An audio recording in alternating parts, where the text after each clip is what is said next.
Çfarë mendimi ki ose këshillë për burrat që mshefin gjana, gënjejnë edhe për gjanat më të thjeshta?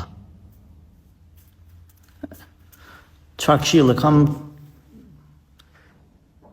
Çfarë mendimi mas pari? Kam mendim se këta nuk janë burra, po janë meshkuj. E dyta, çfarë këshillë kam këshillë që le të bëhen burra. Nuk ka nevojë besimtari me gënjy. Pejgamberi alayhi salatu wasalam na ka treguar që besimtari nuk gënjen. Nuk gënjen. Kur? Ani para kuj, para grus. Për çka? Kur gënjen njeriu? Atëherë kur e di që nuk ka burnim u ballafaqu me realitetin. Të pyet gruaja ku e ka, nëse e ka dikun ku duhet më konë që është halal, i tregon. Pse gënjen? Gënjen për arsye se ke shku në vende të cilat e din ti që s'ban me shku, ose ke bë veprime që s'ban me i bë.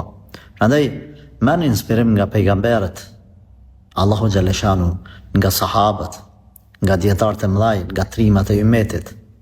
Kanë pas bërë burni pak, kanë pas marrë, kanë pas tut për Allahut azza wa xal. Nëse gënjen gruan, po ti çka ju bën tjerëve? Nëse ti tutesh për grus, po pi tjerëve çka ki me bë?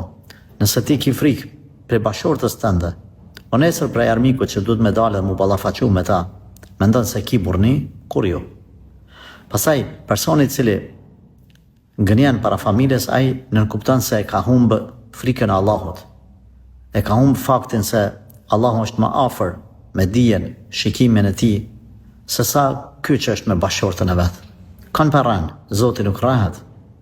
Domthon ky njeri ka përveç probleme me burninë e vet, ka probleme edhe me imanin e vet. Ka problem me besimin e tij. Allah përmirësoft personin e tillë.